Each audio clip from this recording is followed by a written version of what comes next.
서울시 건축사협회 홍보위원회 부위원장 김형수 건축사입니다. 오늘 여기 이제 서현 교수님을 모시고 이야기를 좀 진행하려고 하는데요. 오늘 얘기는 사실 이제 서울특별시 이제 건축사회에서 해마다 이렇게 진행하는 뭐 건축문화 활성화를 위해서 공모 사업도 하고 뭐 이렇게 우리 학생들 또 사진에 상도 좀 주고 또 특별 강연을 해마다 이렇게 진행을 했었는데 학생들을 대상으로 진행하던 거를 좀 이렇게 온라인으로 하다 보니까 좀 이렇게 교수님을 모시게 된 상황입니다. 그래서 후원을 또 우리 서울시 서울특별시 건축기획과에서 또 후원을 해주고 있고 하는 사업입니다. 그래서 오늘 감사하게도 특별 강연을 해주시는 서현 교수님 모셨습니다. 네. 강연은 아니고 자담. 네, 안녕하세요. 네, 안녕하세요. 네.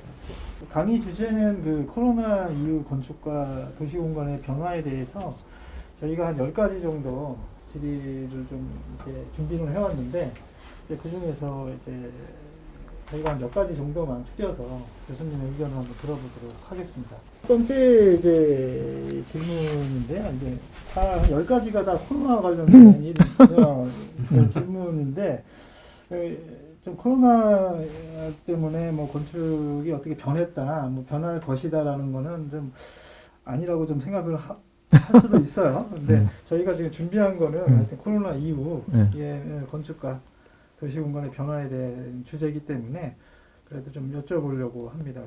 첫 번째 질문이 이제 건축의 정체성은 이제 변할 것인가, 뭐 그렇게 간단하게 저희가 좀 질문을 좀 드리는 건데요. 건축의 전반적인 변화일 것 같지는 않고요. 그보다는 이제 도시 전반에 대한 질문이 훨씬 더 커질 것 같은데 지금 이제 코로나 창궐이 가지고 있는 문제는 그게 사람의 목숨을 위협한다는 것보다 사람들의 이동을 제한한다는 게 사회적으로 훨씬 더 중요한 문제겠지요. 물론 의학적으로 보면 사람이 죽는다는 게 중요하긴 하지만은 도시라는 점에서 볼 때는 저 수백만 명 혹은 수천만 명이 되는 사람들이 일단 그 최소한으로는 자가격리, 그리고 넓게 보면 이제 자택 은거를 이제 요구받고 있고, 그리고 이제 대외 활동을 자제할 것을 요구받고 있는데, 결국 이거는 건축의 문제보다는 사실은 도시의 문제랑 훨씬 더 가까운 얘기일 것 같아요. 왜냐면 이제 처음에 도시가 생긴 거는 다른 사람들하고 모여서 이 정보를 교환하고 물건을 교환하기 위해서 이제 도시가 형성되어 있고, 그 교환의 합리성을 담보하기 위해서 이제 밀집된 도시가 이제 형성이 됐는데, 지금 전 세계가 이제 그 교환에 대한 질문을 해야 될 상황이 온 거죠. 더 이상 이전처럼 직접적인 거래가 어려워졌을 때, 그럼 새로운 교환의 방식은 무엇이 있겠느냐라는 이제 결국 질문을 하게 되고 실험을 하게 되는데, 그게 말하자면 이제 어떤 방식이 조금 더 효과적이고 경제적이고 합리적으로 교환을 할 수 있겠느냐, 정보와 물건을. 생각해 보면은 지금까지 도시가 놀랍게 인류 역사상의 최초의 도시부터 하면 5,000년 정도 이제 그 발전이 더 오늘까지 이르렀는데, 그 과정에서 제일 큰 기폭제를 만든 게 사실은 자동차였을 것 같아요. 자동차 덕분에 운송이라고, 물리적인 운송이 이제 엄청나게 커다란 규모로 이제 커지고 도시도 전반적으로 다 바뀌었는데, 지금은 그런 물리적인 운송 외에 그것이 얼마나 지식과 정보로 치환돼서 전송될 수 있느냐에 대한 새로운 실험을 하게 된 거죠. 그러니까는 그 지난 19세기 말 정도에 자동차에 의한 실험이 시작됐다면은 지금은 지식과 정보에 의한 실험이 시작될 텐데, 거기에 코로나에 의해서 그 이제 주저하고 있던 실험들을 강요하기 시작한 것 같아요. 그래서 말하자면 이제 그 사람들이 여럿이 모여가지고 회의를 해야 되는데 굳이 그 사람들이 모일 필요가 없어졌다는 그런 자각들. 그러니까 사실 이제 다시 계속 생각을 해보게 되겠죠. 우리들이 과연 이런 방식으로 교환하는 게 합리적인가에 대한 질문들. 그래서 일단은 제 생각에는 그 건물 중에 개인적으로 이동이 필요하지 않은 건물들은 크게 영향을 받지는 않을 것 같아요. 그래서 뭐 주거가 바뀐다든지 뭐 이런 일은 어차피 코로나 이후에는 크게 그 영향받지 않은 게 드러날 것 같고, 오히려 많은 사람들이 굳이 모여야 하고 그 같이 한 자리에 집합해서 뭔가를 나눠야 되는 그런 문제에 대한 질문들을 더 많이 하게 될 건데, 예를 들면 이제 컨벤션 센터 같은 것들이 가장 대표적인 것 같은데, 그 결국은 컨벤션 센터라고 하는 것이 현대화되어 있고 건물로 치환되어 있는 시장이잖아요. 근데 굳이 왜 우리들이 거기 가서 모여야 되지 하는 그런 질문들을 하게 되고, 결국 모니터 앞에서 그게 가능해진다고 하면은 컨벤션의 의미가 상당 부분 희석될 것이고, 그러면 이제 그런 다중 집회 시설들이 근본적으로 좀 질문을 받게 될 것 같고요.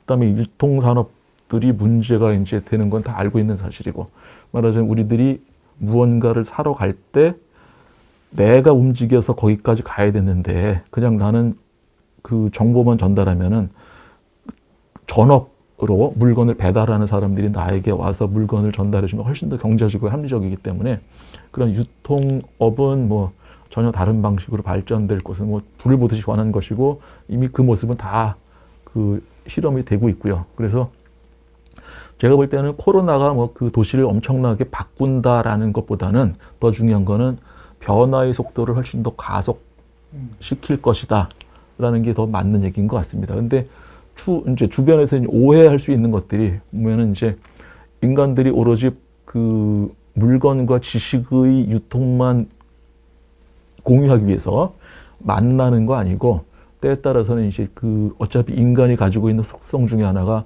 사회화인데, 그런 사회의 기제를 조금 더 발전시키기 위해서 만나는 경우가 많거든요.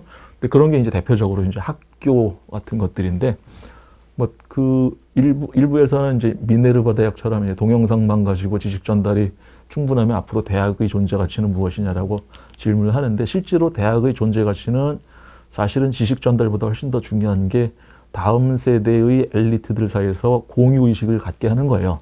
1학년이 되게 중요하죠. 들어와가지고 MT도 가고 내 친구들 두고 있고 하는 건데, 그런 점에서 보면은 결국은 그 정확한 사태 파악이 좀 정체성 확인이 필요하다고 생각을 하는 게, 어떤 경우에는 아주 그 물리적이고 비대면적인 교통과 교환과 이동이 필요한 집단과 건물이 있지만, 어떤 경우에는 겉보기로는 뭐 그 유통을 위한 것이긴 한데 실제로 내부는 대면 접촉을 반드시 필요한 건물 타입이 있어서, 그런 거 생각하면은 결국은 그 미래를 예측한다고 하는 것은 이 코로나를 보는 게 아니고, 도시가 어떤 방식으로 5천 년부터 쭉 발전해 왔는데 이 코로나를 통해서 얼마나 더 그 변화 속도가 빠를 것이냐, 그 질문하는 게 더 옳은 게 아닌가라고 생각을 하고 있습니다. 그러면 아까 그 컨벤션하고 같은 맥락으로 보면 이 광장도 뭐 똑같이 보면 될까요? 광장의 역할이라는 게 변화할까요? 이러면? 광장은 제 생각엔 크게 변화하지 않을 것 같아요. 말씀드린 대로 코로나라고 하는 것이 결국은 뭐 내년 후년에 뭐 바이러스 백신 그 면역제 뭐 이런 거 생기면은 그걸 없어졌다고 생각을 하면은 사람들이 이 코로나에 대한 이 트라우마 가지고 인생을 살 것 같지 않거든요. 그냥 드디어 이게 끝났다고선 일상으로 다시 돌아갈 텐데, 결국은 광장이라고 하는 것이 존재 의미는 뭐냐면 그 개방적인 공간에서 익명의 타자와 의견 전달하고 같이 모여서 공통적인 이제 공통분모를 찾는 것인데, 그런 점에서 보면 코로나가 큰 영향을 가질 것 같지는 않고요. 오히려 그 이제 코로나 때문이라기보다는 이 사회 전반이 가지고 있는 이 탈중심적 다핵화의 이야기가 더 중요할 것 같아요. 그 광장에 모여가지고 한 사람이 나와서 전반적인 얘기를 딱 던지면 그 사람이 따라서 동의하고 이런 사회는 아니기 때문에, 오히려 그 광장보다는 카페나 이런 조금 더 소규모의 그 공간들이 훨씬 더 의미를 갖긴 할 텐데, 그게 뭐 코로나의 영향, 광장이 코로나의 영향을 받아서 바뀔 것 같다는 생각은 저는 뭐 잘 생각이 안 됩니다. 일시적인 거로 저희가 생각을 하면 되겠네요. 역할은 뭐 변함이 없을 것이다. 오히려 그 광장이 가지고 있는 문제는 오히려 그 이 스펙타클한 그런 가능성을 보여주는 공간이긴 한데, 그 제 생각에는 21세기 민주사회에서 적당한 공간이라는 생각은 잘 안 들어요. 오히려 이게 여기저기 그 뿌려져가 살롱이나 이 카페나 이런 것들이 결국은 프랑스 혁명 시대에 엄청나게 그 중요한 역할을 했는데 제 생각에는 그런 작은 규모의 소집단 그 집합 공간들이 훨씬 더 중요한 가치를 갖고 다음 세대에 더 중요해지지 않을까라고 생각을 하고 있습니다. 이제 학교가 코로나 때문에 바뀐다는 것도 저는 사실은 이제 건강하진 않고요. 학교는 굉장히 긴 호흡으로 움직여야 되는 거기 때문에 이게 콜레라 때문에 학교가 바뀌었다, 혹은 흑사병 때문에 학교가 바뀌었다, 이건 이상한 얘기지. 오히려 그 사회가 지향하는 교육관에 의해서 학교가 바뀌었다면 건강한 변화일 것이고 적극적인 그 변화일 텐데, 코로나 때문에 학교가 바뀌었다는 건 수동적으로 이제 그 변화한 거니까는 그건 좋은 일은 아닌, 그 좋은 변화는 아닐 것 같은데, 결국 이제 학교는 처음에 시작될 때부터 그 상당히 계도적인 의미를 갖고 시작이 됐죠. 그러니까 말하자면 이제 산업혁명기에 영국에서 학교를 만든 거는 그 공장에서, 지금 얘기는 대학이 아니고 초등학교를 중심으로 말씀드리는 건데, 그 졸업한 다음에 즉시 그 공장에서 쓸 수 있는 아이들 양성하기 위해서 노동자들 양성소였어요. 그러다 보니까는 그 교육 방식이 항상 1:1, 한 명이 훈육하는 선생님이 있고 애들은 쭉 줄 서 있어가 일방적으로 교육을 시키는 것이었는데, 이게 사실은 이제 제국주의 시대가 겹치면서 무지하게 능률이 중요하게 이야기가 되고, 근데 부담스러운 건 이제 이게 일본을 거치면서 한국에 들어왔는데, 일본에서는 이제 1940년대가 되면서 이 총동원 사회가 되기 시작을 하고, 그 다음에 조선인들까지 그 총동원령에 이제 그 개입시키려다 보니까는 학교들이 이제 전반적으로 전부 다 군사체계 쪽으로 훨씬 더 가까이 가게 됐죠. 그 과정에서 이제 특별하게, 그 당시에는 고등학교가 없고 다 중학교였으니까는 중학생들이 더 중요해지고, 초등학교보다 중학교가 훨씬 더 억압적이고 훈육적으로 바뀐 건 전부 다 그때 얘기예요. 왜냐면 이제 고등학생들은 그때는 이제 고등학교라고 하는 거는 이제 그 군정기에 들어온 얘기고, 중학생들은 졸업하면 바로 군대 끌고 가야 되기 때문에 중학생들을 훨씬 더 억압적으로 교육을 하기 시작을 하고, 그 머리 빡빡 깎고 뭐 옷도 입고 하는 것들은 전부 다 군사체제의 문화인데, 그러다가 갑자기 덜컥 전쟁이 끝나고 한국은 그냥 이제 일제시대 남겨 그 알맹이에다가 미 군정이 던져놓은 미국식 교육 체제를 덮은 거거든요. 633 사제는 미국 체제니까는. 그러니까 속에 운영되는 방식은 일제의 억압적 체제, 껍질은 미국 체제, 학년 체제는 또 이렇게 3월 달에 학기 시작하는 건 또 일본 체제니까 몽땅 다 이렇게 섞인 상태에서 왔어요. 근데 그게 결국 지난 20세기 동안 별 질문이 없이 그냥 관성화 돼가지고 애들 교육은 이렇게 하는 거야 하고 왔는데, 결국 사회가 바뀌기 시작하면서 그런 훈육 방식의 교육, 제 표현은 도구적 교육관인데, 애들을 어떤 방식으로 사용해야 된다. 그래서 너희들은 조국 군대를 위해서 너희들 목숨 바쳐야 되는 것이고, 우리는 그 국가와 민족의 미래를 위해서 너희 개인의 행복은 중요하지 않다라고 하는 거는 정말 메이지 시대의 가치관이에요.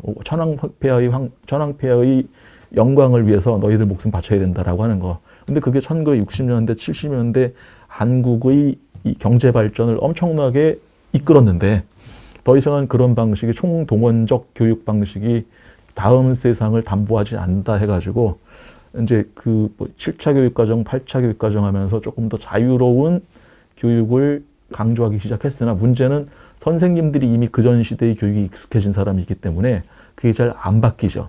그리고 제일 안 바뀌는 게 결국 학교 체제인, 그 물리적인 학교 체제인데, 결국은 이제 어떻게 바뀌게 되느냐 하는 문제가 오면은, 결국 학교가 어떤 교육을 요구하느냐. 예를 들면은 어떤 사회에서는 지금 교육 방식으로 가장 경제적인 훈육 방식을 선택을 했고, 어떤 사회에서는 학교는 다음 세대의 구성원들이, 그 건강한 구성원들이 되기 위해서 작은 사회를 체험하는 모형이다라고 이제 생각을 하는데, 한국은 결국은 이제 총동원적인 억압체제를 사용했는데, 저는 그 학교는 작은 사회의 체험이 되는 게 옳다라고 생각을 해요. 얘네들이 결국은 나가서 어떻게 살아야 될지를 그냥 바다에 탁 던지는 게, 졸업한 다음에 탁 던져지는 게 아니고 그 전에 작은 물에서 큰 물로 점점 커가게 되면은 그 조금 더 건강한 사회인이 될 텐데, 한국 사회는 지금 고등학교 때까지는 딱 닫힌 사회에 있어가지고 굴욕적으로 있다가 대학이 되는 순간 바다라고 하는 가장 자유로운 공간인데 던져지니까는 학생들이 뭘 어쩔지도 모르고 당황하고 방황하는데, 그러면 결국은 지금처럼 억압적이고 군육적인 그 일방적 지식 전달 체계가 결국 자신들끼리 작은 사회를 만드는 훈련을 하게 만들어야 되는 건데, 그러면 지금처럼 정사각형의 교실 한쪽 벽면에 칠판 붙이고 하는 그런 체제가 결국 바뀌게 될 것인데, 저는 그거는 이제 그 건물이 바뀌는 앞서서 제일 먼저 이제 교육적 가치관이 이제 바뀌고, 그에 따라서 선생님들이 바뀌고, 그 다음에 학교가 바뀌고 할 것 같아요. 물론 이제 학교가 그 건물이 바뀌면은 선생님들이 바뀌는 이제 이 시간도 좀 단축되긴 하겠지만은, 일단은 뭐 한국에서 제일 큰 교육의 문제는 그 더 이상 그런 도구적 교육관이 통용되지 않는다는 이해일 텐데, 문제는 이 수많은 사람들이 5천만 모든 사람들이 여전히 도구적 교육관이 가지고 있는 절대가치 동의를 하고 있죠. 그게 이제 가장 극단적으로 드러나는 게, 가장 뛰어난 애들이 가장 좋은 대학을 가야 된다 하는 순간 수능 시험 보고 1등부터 쫙 잘라가지고 오는데, 그 공부한 체계가 사실은 깨지지 않으면 도구적 교육관은 깨지지 않을 것 같아요. 근데 거기에 사람들이 잘 동의를 못하죠. 그게 문제지 지금은. 그게 언제쯤이나 깨질까? 그게 사실은 조금 그 이제 어떤 장점을 가지고 있느냐면은, 이게 지금까지 유지된다고 하는 거는 그게 불합리하기 때문에, 불합리하지만 사람들이 관성을 가지고 있기 때문에 안 깨지는 게 아니고, 이게 가지고 있는 일부 장점이 있어요. 뭐냐면은 그 전까지는 그 조선시대까지만 해도 그 집 아들이 얼마나 똘똘한지에 관계없이 그 집 아버지가 누구, 할아버지가 누군지를 물어봤는데, 대한민국 시대가 성취한 가장 중요한 가치 중에 하나는 너의 아버지와 할아버지가 누군지 묻지 않고 시험장에는 너 혼자 연필 하나 들고 들어간다는 절대적인 공평의식을 그 입시에서는 성취를 했어요. 근데 그 입시에 대한 공정성은 대한민국 모든 사람들이 다 동의하는 가치관이기 때문에 그게 잘 깨지지가 않죠. 그 가치를 지금 부인하지 않으면. 근데 지금 보면 짧은 시간에 깨지지는 않을 것 같아요. 작년에 이제 누구의 아들이, 누구의 딸이 입시에서 공정하지 않은 방식으로 자신보다 더 성적이 안 좋은 애보다 소위 말 랭킹이 높은 학교에 들어갔다는 순간 모든 사회 구성원들이 반발하고 분노하고 나가는데, 그런 걸 보면 한국 사회가 당분간은 더 시간이 필요하지 않을까 싶어요. 한국 사회에서 가장 중요한 공정성의 메커니즘은 두 개인데, 하나는 교육의 방식과 하나는 병역, 국민 개병. 이 두 개는 굉장히 민감한 문제죠. 이거 두 개는 대한민국 사회가 단군실의 이래로 최초로 구축한 공정성 신화의 깃발들이에요, 두 개. 이거는 흔들면 한국 사회가 전부 다 휘청휘청하면서 뜨거운 열탕 속으로 뛰어 들어가는데, 근데 이제 문제는 지금 그 대학 입시의 공정성이 다른 이제 한계는 뭐냐면, 공정한 거 알겠는데 이거 가지고 어떻게 21세기를 살 수 있겠느냐.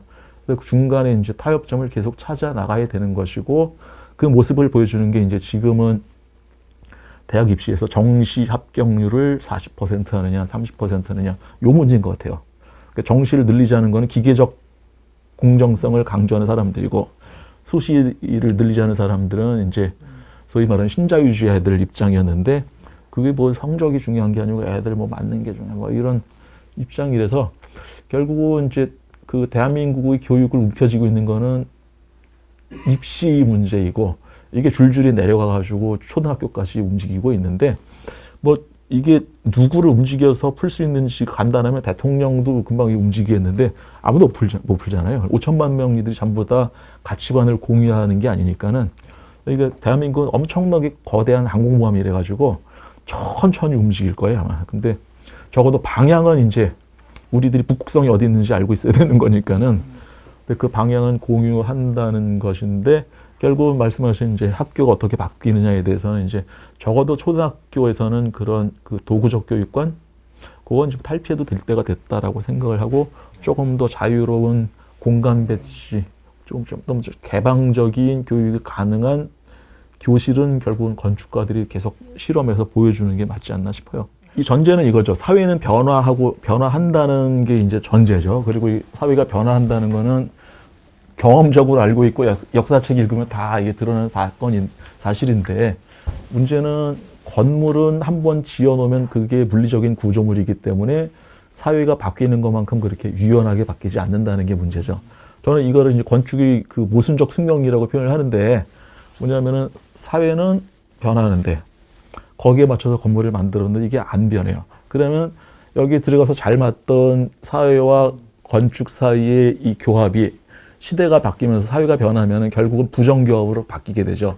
문제는 그 부정교합이 어떤 형태고 어떤 상황이고 어떤 현상을 보이는지를 건축하는 사람들이 관심을 갖고 보지 않으면 결국은 이전 사회에서 적합했던 공간 조직을 새로 변화한 사회에다가 계속 강요하는 선전 도구 전위부대가 될 가능성이 굉장히 많고 그럴 경우에 우리들은 그들을 반동 조직이라고 부르는데 건축가들은 사실은 사회적으로 반동 조직이 될 수 있는 가능성이 굉장히 높은 직업군이에요.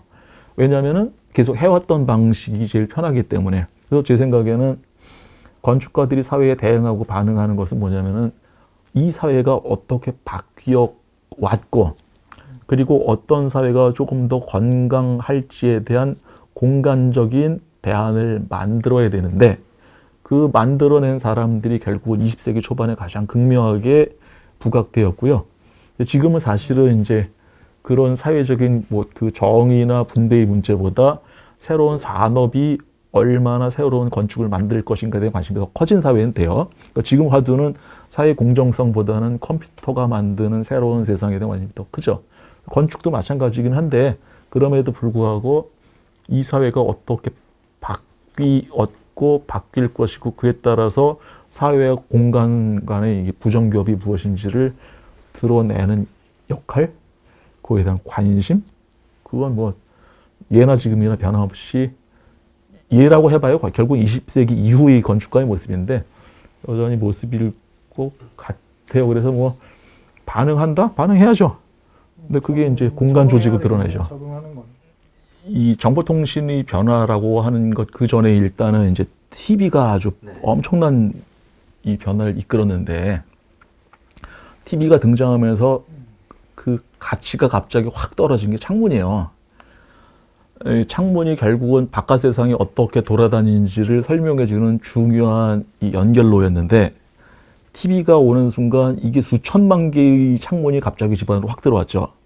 이게 그 전까지는 이거 돌리는 거였고 그 다음에 리모컨이었는데 저걸 돌리는 순간 집 바깥의 풍경이 계속 바뀌면서 집 밖에 있는 풍경보다 훨씬 더 적극적인 정보를 계속 던져주니까는 지금은 한국 사회에서 창문이 별로 의미가 없어요.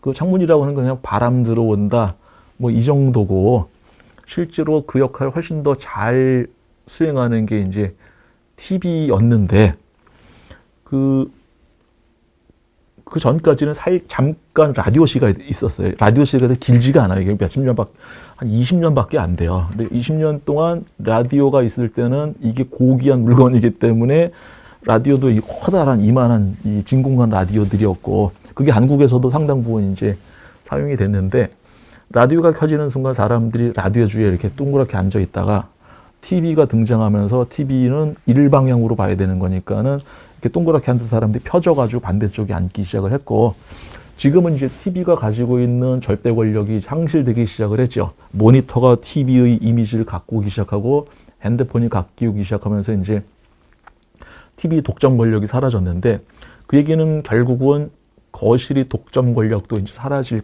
것이다라고 이제 쉽게 유측을 할 수 있는데 한국 사회에서는 제 생각에 거기 중요한 고리를 하나 걸고 있는 게 결국은 벽식 구조의 한계가 아닌가 싶어요. 한국 사람들이 생활하는 양 잘 들여다보면은 그 집 전체는 밀봉된 공간을 요구를 하는데 건물 내부에서 방들은 사실은 밀봉된 공간을 요구하는 생활을 하질 않아요. 대개는 문 대개 다 열어놓고 살고 왔다 갔다 하고 그러고 사는데